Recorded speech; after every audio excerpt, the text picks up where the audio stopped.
Karibu kwenye taarifa kamili mtazamaji. Asante sana kwa kutuchagua, lakini kubwa zaidi kwa kututeua kama kitovu cha habari za kweli na za kuaminika. Mienyi wako Andrin Kilemi, mwenzangu pembeni kwenye lugha ishara ni Catherine Simaloi. Hali ya huzuni imetanda katika eneo la Gatanga, kaunti ya Murang'a baada ya ajali ya barabarani iliyotokea katika eneo hilo ambapo watu 6 wa familia moja waliaga dunia usiku wa kuamkia leo baada ya gari walilokuwa wakisafiria kupoteza mwelekeo na kutumbukia katika mto Kiama katika barabara ya Chomo Kahunyo. Katika ajali hii ya Gatanga, abiria 6 walionusurika kifo walikimbizwa katika hospitali za Kirwara na hospitali ya rufaa ya Murang'a level 5 kupokea matibabu ya dharura. Wenye tulipata sisi kwa hiyo hospitali ni wagonjwa 6. Mmoja tu ndiye anaonekana kuna injuries serious na atalazwa hospitali. Wale wengine wametibiwa wote na wako sawa, wataruhusiwa kwenda nyumbani. Kulingana na dereva wa gari lililohusika katika ajali hiyo ambaye aliponea kifo, gari lilikumbwa na hitilafu za kimitambo, hali iliyosababisha kupoteza mwelekeo. Gari ilipotea, nikaenda kushika ikakataa. Nikaomba Mungu, kaambia Mungu usikubali. Sasa kusema namna hiyo wakaanza kupiga duru. Wote wakapiga duru. Tukifika huko nisikia pa. Nikajisikia mimi nikiwa chini, nikiwa majini. Miili ya waliofariki imehifadhiwa katika chumba cha kuhifadhi maiti katika eneo hilo, huku uchunguzi wa kina ukiendelea kubaini chanzo halisi cha ajali hiyo. Tulikuwa tunatoka Kiambu na tulikuwa tumekaribia kufika nyumbani. Dereva akasema gari imekosa breki na yeye akakosa kudhibiti ile gari. Familia mzima ya watu 13 walikuwa kwa hiyo gari. Sasa sisi vile tunaweza omba sisi madereva tuwe tunaangalia tukibeba watu wa serikali, watu angalilie hiyo barabara, hiyo daraja ni mbaya. Juu haina mabati ya kando na kando. Kwa hivyo inaweza kosa ajali mingi sana. Ajali hii inajiri siku moja tu baada ya ajali nyingine kutokea katika barabara kuu ya Nairobi kuelekea Nakuru, hali iliyoibua maswali kuhusu usalama barabarani nchini. Mike Kagwango, TV47, Nairobi. Mtazamaji, watahiniwa milioni 2.4 nchini wanatarajiwa kuanza tathmini zao za kitaifa chini ya mtaala mpya. Watahiniwa hao wakiufanya mtihani wa KPSEA na KIJISEA, na kulingana na Wizara ya Elimu ni kwamba mipango yote iko shwari kwa mitihani hii itakayong'oa nanga hapo kesho. Sheila Chelangat na taarifa hii kwa kina. Jumatatu hapo kesho, Wizara ya Elimu inatarajiwa kusambaza mitihani kwa wanafunzi wa gredi la 6 na la 9. Mitihani hii ikiwa ni tathmini ya shule za msingi, KPSEA na KIJISEA. Katika msimu huu wa mitihani, watahiniwa milioni 3.4 wanatarajiwa kuifanya mitihani yao, wanaofanya mtihani wa KPSEA wakiwa ni milioni 1.2, huku wanaofuzu gredi la 9 wakiwa ni milioni 1.1. Kikundi hiki kikiwa ni cha kwanza chini ya mtaala mpya wa CBC. This is the largest number of examination enrollment that has been done in this country, and we need each and everyone to have their hands on board so that we have a smooth transition. We have a smooth transition to grade 9 and our form 4s do their best. Kwa wanaofanya KPSEA, siku ya kwanza wataanza na mtihani wa hisabati na Kiingereza, na watahiniwa wa KIJISEA mtihani wao wa kwanza ni lugha ya Kiingereza. Mitihani hii ya kwanza ikitarajiwa kuanza saa 2:30 asubuhi. That as the students undertake the exams, allow them to do the examinations without interference and without any form of malpractice, so that whatever grade they get, the government is ready to do the 100 transition. Hayo yakijiri, Wizara ya Usalama imewahakikishia watahiniwa wote na vituo vyote usalama wa kutosha wakati wa msimu huu wa mitihani. They are on standby in case of any challenges, whether it is rain or whether it is any challenges of access to different places, to facilitate the Ministry of Education to ensure that the examination this year is successful. Mitihani hii ya KPSEA na KJSEA inatarajiwa kuendelea kwa siku 3 na kukamilika Jumatano tarehe 29. Sheila Chelangat, Runinga ya TV47. Asante sana Sheila Chelangat kwa taarifa hiyo. Na baada ya siku kadhaa za ukimya wa kisiasa, aliyekuwa naibu rais Rigathi Gachagua amejitokeza tena, safari hii akichagua na kukaa katika viti vya kawaida kanisani badala ya majukwaa ya siasa.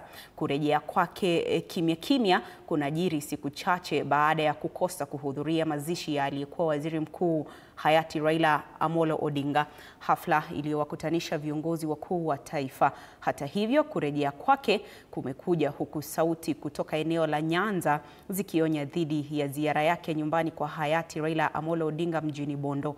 Kwa sasa, Gachagua anaonekana kuchukua mkondo wa utulivu, akiepuka ulingo wa siasa hadharani, huku wengi wakisubiri kuona hatua yake inayofuata.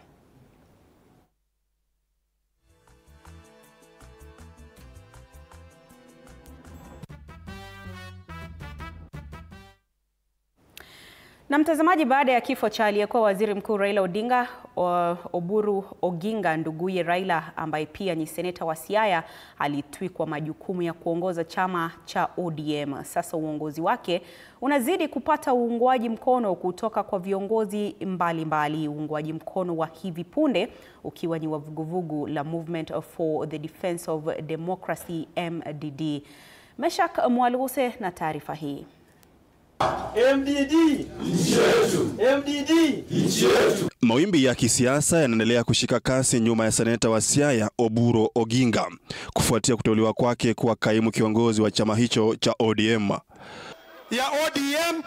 Baada ya kamati kuu ya kitaifa ya chama cha ODM kumteua Oburu kuchukua nafasi hiyo baada ya kifo cha kiongozi wa chama Raila Odinga, wafuasi ndani ya ODM wanaonekana kumshabikia na kumuunga mkono kuwa kiongozi wa chama. The new patron of MDD. Vuguvugu la Movement for the Defense of Democracy MDD, kundi la vijana ndani ya ODM linaloongozwa na Victor Marende, pia limemuunga mkono Oburu. Uungwaji mkono huu umeonekana kutoka maeneo mbalimbali nchini, huku wajumbe kutoka Luo, Nyanza na Turkana wakipongeza uamuzi wa kamati kuu ya chama. Here today we have endorsed, we have confirmed and we have bestowed upon Dr. Oburu Oginga the honors of being our patron, of being our captain and being our leader. Wakati wa ziara yao nyumbani kwake Oburu Bondo, Marende amesisitiza umuhimu wa baraza kuu la kitaifa la chama NGC kuridhia haraka uamuzi wa NEC. To assure and to tell our members that we are going to walk the journey together. The captain has gone and we have a new captain who is going to take us to Canaan. Mkutano huo pia ulidhibitisha uamuzi wa ODM kuendelea kushirikiana na serikali ya Rais William Ruto, msimamo ambao sasa unaongozwa na Oburu. I'll take this movement of democracy more seriously because democracy must prevail. Na kama vijana wa vuguvugu la MDD Kenya mzima, youth leader wetu Oburu Oginga, tuko na wewe na tutazidi kutembea na wewe. Kiko imara chini ya Mwaluse Meshak, TV47, Nairobi. MDD. Na viongozi mbalimbali wa kitaifa wameendelea kumuomboleza aliyekuwa waziri mkuu Raila Odinga. Wakizungumza katika ibada ya kanisa hii leo katika kaunti ya Kisumu, viongozi waliokuwa wameandamana na waziri wa usalama Kipchumba Murkomen wameshikilia kuendelea kusalia katika serikali pana. Murkomen akidai kwamba eneo hilo la Nyanza litasaidika tu kwa kusalia katika serikali ya William Ruto. Katika ibada hiyo, siasa kuhusu serikali pana zilishamiri. Regardless of tribe, regardless of age, going forward, we would want to carry his legacy of development. Working closely with the president, we are going to continue supporting his policies. We are going to continue working very closely with him outside and inside the parliament. Amen. He believed. Kwa hivyo tunasema tuungane na rais katika broad base, tuunganishe taifa mzima kuanzia kule Mrima tukielekea hapa Nyanza, tukiendelea kule Kariji, tukue taifa moja ndio tuweze kushikilia rais kuendeleza na kutengeneza taifa letu ndio liweze kuendelea mbele. Kenya with the former prime minister, at least nilikuwa makona zingine yenye nilikuwa nasikia yenye ilikuwa inasemwa. Former prime minister had a big dream. Na spika wa bunge la kitaifa Moses Wetangula ametetea marekebisho mapya ya sheria ya uhalifu wa kompyuta na unyanyasaji mtandaoni, akisema kuwa sheria hiyo inalenga kulinda utu wa familia, hasa watoto, na kudhibiti misimamo mikali pamoja na kuenea kwa dini potofu. Akizungumza Jumapili wakati wa ibada katika kanisa Katoliki la Mtakatifu Teresa Isanjiro mjini Malava, kaunti ya Kakamega, Wetangula alikanusha madai kwamba sheria hiyo inalenga kuzima uhuru wa kujieleza, akisisitiza kwamba ni kinga ya maadili inayolenga kukuza tabia njema katika matumizi ya teknolojia ya kidijitali. Hii sheria imepitishwa kule Australia, hii sheria imepitishwa kule Uingereza, hii sheria iko katika bunge la Ufaransa inaendelea, hii sheria iko katika kila mahali kuprotect jamii. Mimi nataka nikiwa kwa simu yangu, hata nikiachia mtoto akiangalia, aone correspondence between me and my friends ya kibiashara, ya urafiki. Lakini mtoto kufungua simu yako na kuona watu wanafanya mambo machafu, na kuona watu wako uchi, wamama wameketi vibaya, wanashika mahali mbaya na kusambaza maneno kwa watoto, hiyo ni mambo hatuwezi kukubali kama jamii. If you have a business website, if you have a website to educate Kenyans, nobody will pull it down.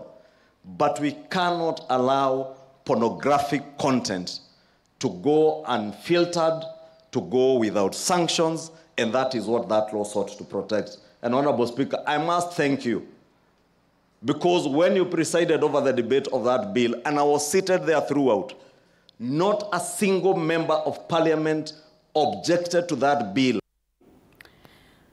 Kwingineko, familia ya mtoto wa miaka 4 aliyesombwa na maji katika mto Chemosit, kaunti ya Kericho, imesalia kuhangaika siku 5 baadaye, mwili wa mtoto wao ukiwa haujaopolewa. Na kama anavyotuarifu Wanji Sostin, wakazi wa eneo hilo wamelazimika kutatiza uchukuzi, kufunga barabara ya Kericho Litein, huku viongozi wa eneo hilo wakitembelea familia ya mtoto huyo ili kuifariji. Sakasaka za mwili wa mtoto wa miaka 4 katika mto Chemosit, kaunti ya Kericho, zimeingia siku ya 5 bila mafanikio. Wakazi eneo hilo wamelazimika kuandamana na kufunga barabara ya Litein Kericho kushawishi usaidizi wa kuopoa mwili wa mtoto huyo.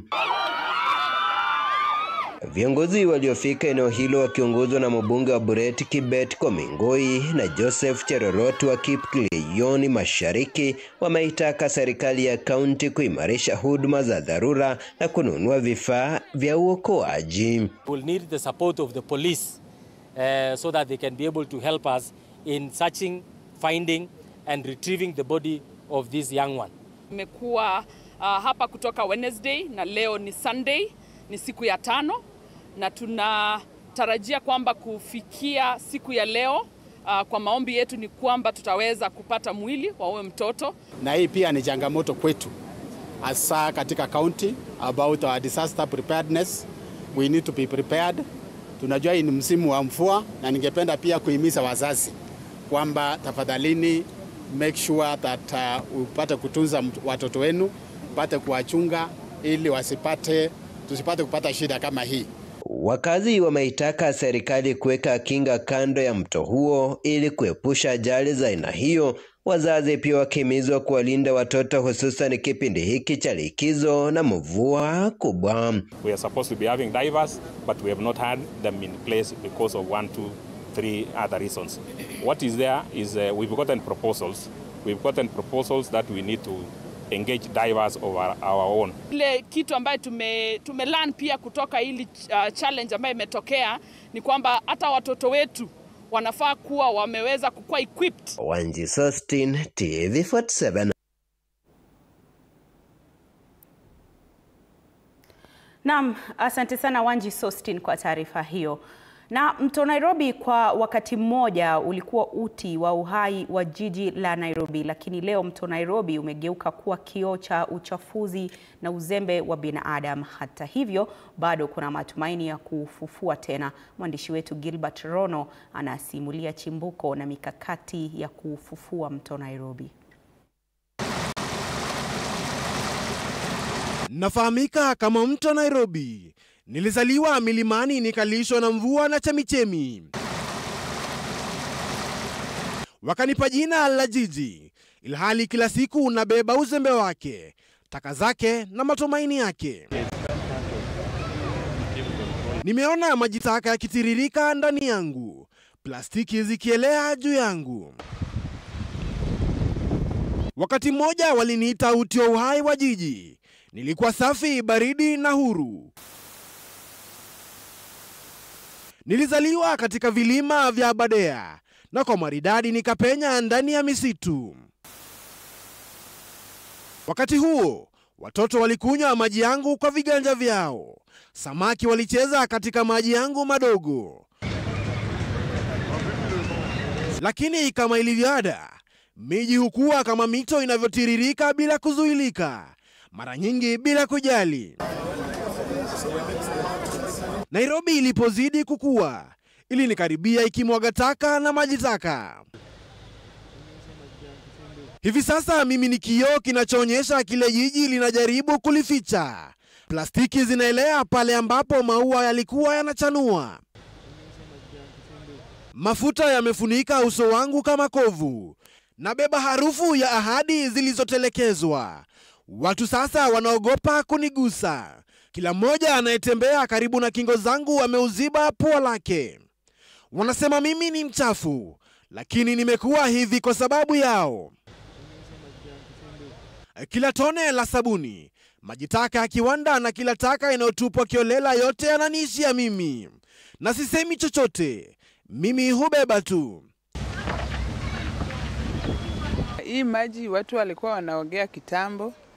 Saizi kwa hii wakati wenye wanachota mafi kwa choo wanamwaga mafi hapa. Saa hii uwezi hata oshea mguu hata mkono, ni maji chafu, ni mafi niseme hivyo.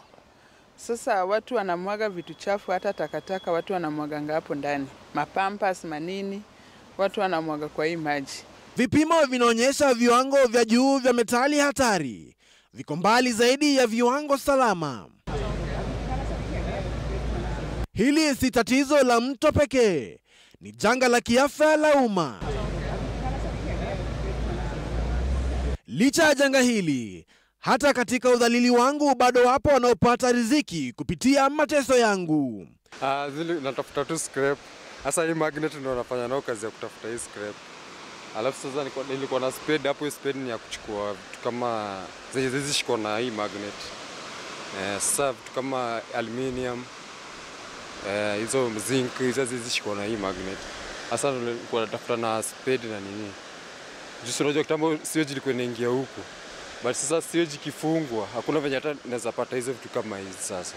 Nimeona watoto wa jiji wakikua kando yangu, wengine wakioga, wengine wagonjwa.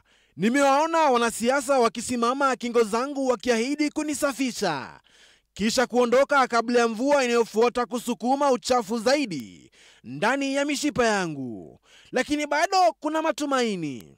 Our aim is to eliminate illegal dumping of solid waste and discharge of effluent into urban areas, make communities resilient to the adverse effects of climate change, and build sustainable neighborhoods. I direct all responsible agencies to fully enforce waste management laws without exception to protect our rivers and surrounding environment in line with our constitutional duty to safeguard these resources for present and future generations.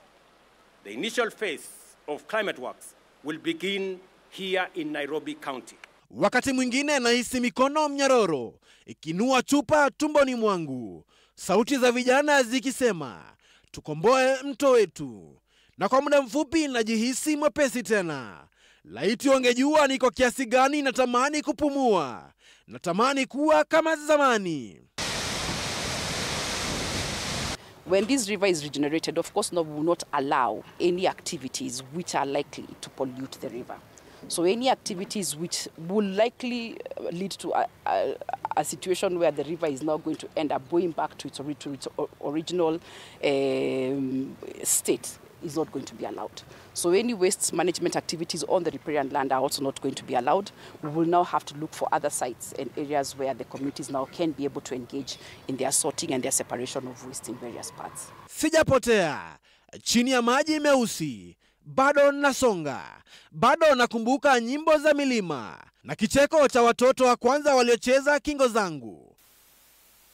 So this major investment by the government will ensure that the river is restored back to its original clean water flowing in the river. Hii mto mimi kulingana mimi inaweza kuwa safi wakimanage sewer line. Unajua sewer line ndio inafanya hii mto inakuwa chafu. Sasa wakimanage sewer line inaweza kuwa safi. Mi napenda sana juu itafanya hii maji kuwa safi. At least watu wanaweza hata tumia kwa kufua. Juu nasikia wanataka kuitengeneza kuwa safi. Sasa tutafurahia kama wanakijiji. Nisafishe, nami nitatoa uhai tena kwa jiji linalobeba jina langu. Kwa mipango yanayonuia kurejesha heshima yangu, yananipa faraja. Najihisi kwamba nitakuwa kama zamani na kurejesha tabasamu kwa jiji tena. Mradi huu ukitarajiwa kugharimu shilingi bilioni 45. Swali kuu ni je, mradi huu utazaa matunda au la? Gilbert Rono, TV47, Nairobi.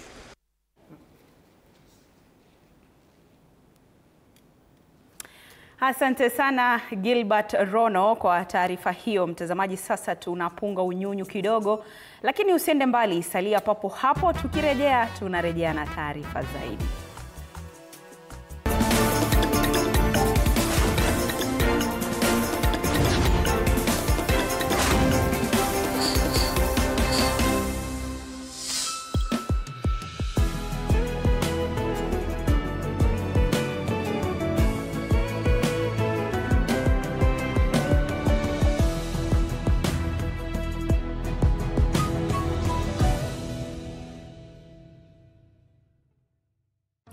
Excuses. It's time to rise, grind, and own your mornings. Join Coach Shadrach Ouma every Monday to Friday from 5:30 to 6 a.m. only on TV47. Full body workouts, zero equipment, maximum results. Start strong, stay strong. TV47 Fitness with Coach Shadrach only on TV47.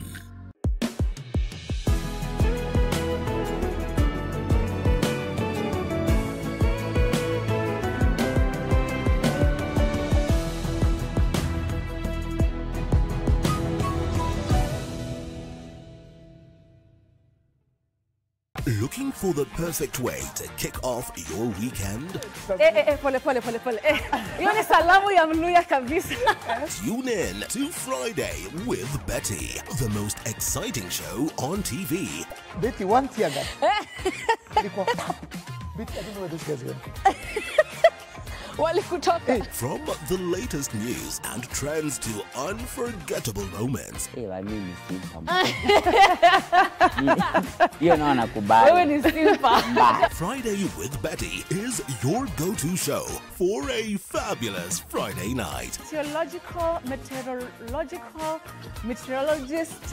What is that word, Willis? Tune in this and every Friday at 9 p.m. and let's make your Fridays unforgettable. Only on TV47.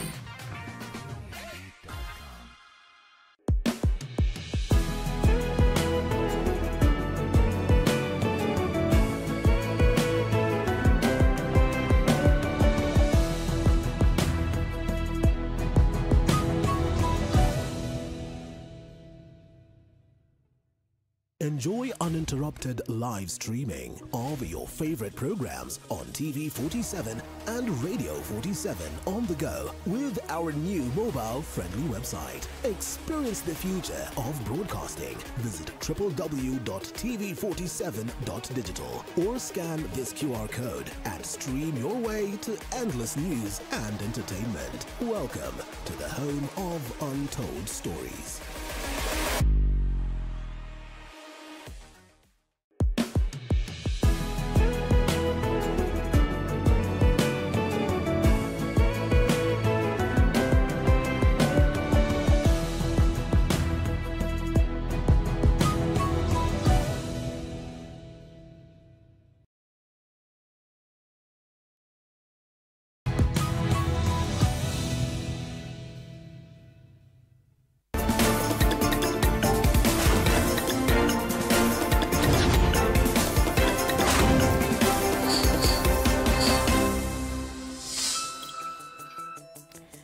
Karibu tena mtazamaji, nizidi kukutaarifu. Mwili wa mwanamke mwenye umri wa miaka 21 umepatikana katika shimo la maji taka eneo la Jua Kali Phase 2 viungani mwa mji wa Kakamega baada ya kuripotiwa kutoweka siku ya Ijumaa mchana.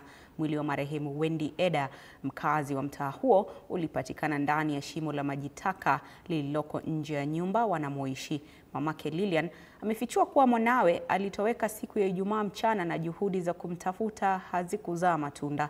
Mamake marehemu anashuku kuwa mwanawe hakutumbukia katika shimo hilo kwa bahati mbaya, bali huenda aliuliwa kisha mwili wake kutupwa ili kuficha ushahidi. Wakazi wa eneo hilo wakiongozwa na msimamizi wa wadi ya Shieiwe Jessica Matasi wameitaka serikali kumchukulia hatua mmiliki wa nyumba hizo ambazo zina mashimo wazi ya maji taka yanayohatarisha maisha ya wakazi.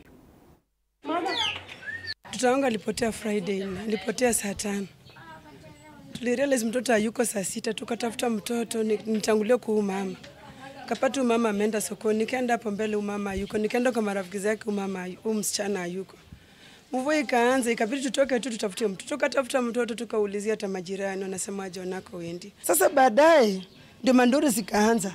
Huyo msichana akaja kuniambia mama Wendy ako kwa mtaro. Kweli nilikuja nikapata mtoto wangu ameinuka hivi. Nilikuwa na machozi mingi, nikasema Undunga, nimekuambia mara mingi drone tufunge.